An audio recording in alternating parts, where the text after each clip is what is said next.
नमस्कार दोस्तों, जय हिंद जय भारत। आज इस वीडियो में मैं बात करूंगा प्रोफेशनल डेवलपमेंट के कोर्स आउटकम थर्ड के सेकेंड पार्ट के बारे में, यानी कि लर्निंग आउटकम सेकेंड के बारे में। कोर्स आउटकम 3 है student will be able to plan self learning to complete the given task. Learning outcome 2 है student will be able to plan self directed learning for completing the given task. और इसके contents हैं need for planning self directed learning, planning self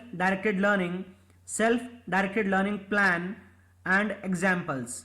और इसका method of assessment है assessment through student activity. सबसे पहला topic है need for planning. तो the planning process provides the information top management needs to make effective decision about how to allocate the resources in a way that will enable the organization to reach its objectives. Productivity is maximized and resources are not wasted on projects with little chances of success.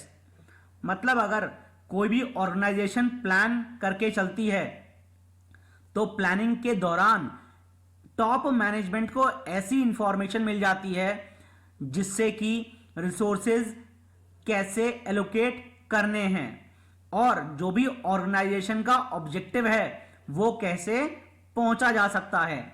अगर मैं individual level पे बात करूं तो same चीज individual level पे भी applicable है। अगर आपको कोई भी टारगेट अचीव करना है तो वो किस टाइप से अचीव किया जाना है ये सब प्लानिंग के तहत समझा जा सकता है।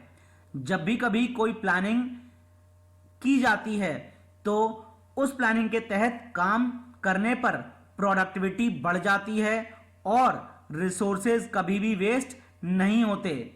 हमेशा जो प्रोडक्टिविटी होती है वो ऐसी रहती है कि चांस ऑफ सक्सेस काफी ज्यादा बढ़ जाएं।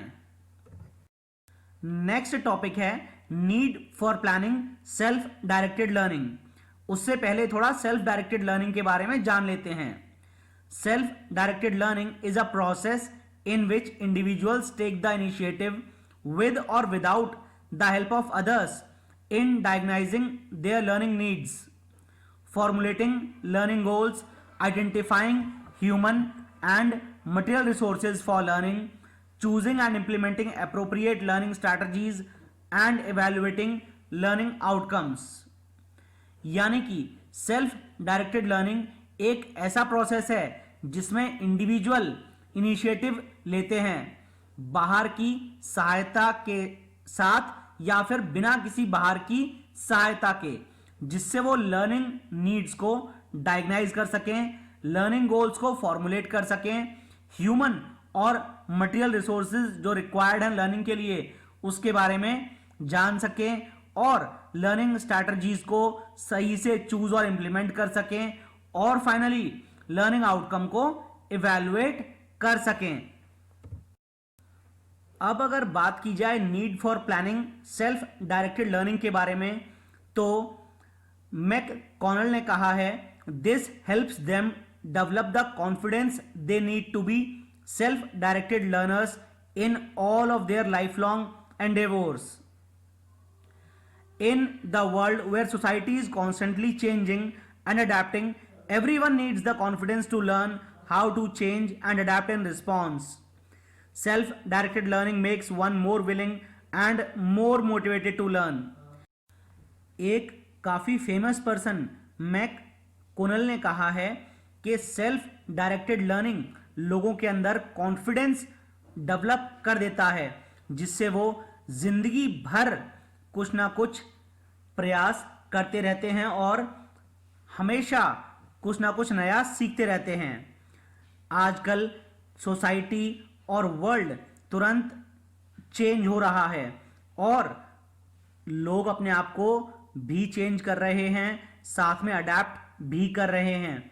इसमें हर किसी को कॉन्फिडेंस होना चाहिए कि वो चेंज कैसे एक्सेप्ट करें और रिस्पॉन्स के लिए कैसे उन्हें अडेप्ट करना है।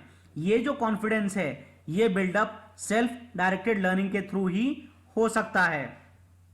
सेल्फ डायरेक्टेड लर्निंग एक इंसान को अंदर से काफी विलिंग और मोटिवेट कर देता है, जिससे कि वो आसानी से कोई भी चीज आगे सीख सके। Next is planning self directed learning. अगर सेल्फ डायरेक्टेड लर्निंग प्लान करना हो तो क्या करना है? फर्स्ट स्टेप है start with why you really want to learn a new skill, यानी सबसे पहले ये जानिए कि आपको नई स्किल क्यों सीखनी है। Second step is set clear goals about what you are planning to learn. Second, सबसे ज्यादा हमारे गोल्स क्लियर होने चाहिए कि हम क्या सीखना चाहते हैं। Third is structure your time and schedule your learning sessions, यानी अपना टाइम और शेड्यूल लर्निंग सेशंस के लिए जो रखने हैं वो प्रॉपर शेड्यूल कर लेने चाहिए। Next is find a learning accountability partner और start an online study group. जो भी चीज आपको नई सीखनी है उसके लिए एक बिल्कुल भरोसेमंद और अकाउंटेबल पार्टनर ढूंढना है, और अगर वो अवेलेबल नहीं है तो ऑनलाइन स्टडी ग्रुप भी सर्च कर सकते हैं। Next step is apply what you learn by building your own digital portfolio. जो भी अभी तक डिजिटल पोर्टफोलियो बनाने के बाद सीखा उस सबको अप्लाई करना। इस टाइप से प्लानिंग की जाती है सेल्फ डायरेक्टेड लर्निंग के लिए। Next is contents of the plan. Contents are description of knowledge और skill to be self learned. Second is description of selected source of learning the knowledge और skill, that is people, books, institutions, website, etc. Next is description of method of self-directed learning with formal learning or informal learning. Next is description of additional resources or learning resources required. Last one is expected time required to learn along with justification. यानी plan के content हो सकते हैं। पहला content है जो भी knowledge लेनी है आपको उसका डिस्क्रिप्शन, या जो भी स्किल सीखनी है उसका डिस्क्रिप्शन।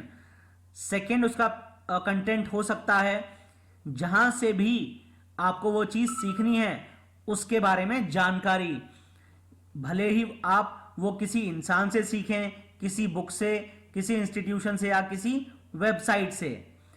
अगला कंटेंट है जो मेथड इस्तेमाल करने वाले हैं सेल्फ डायरेक्टेड लर्निंग के लिए, भले ही वो फॉर्मल लर्निंग हो या फिर इनफॉर्मल लर्निंग हो, उसके बारे में जानकारी और उसका डिस्क्रिप्शन। उसके अलावा अगला कंटेंट हो सकता है एडिशनल रिसोर्सेज या लर्निंग रिसोर्सेज, अगर कुछ और चाहिए तो उनके बारे में जानना। नेक्स्ट जो कंटेंट होना चाहिए दैट इज कि कितना टाइम विद जस्टिफिकेशन, यानी इतना टाइम आपको क्यों लगने वाला है नई स्किल या फिर नॉलेज सीखने में। इस टाइप से किसी भी प्लान का कंटेंट हो सकता है।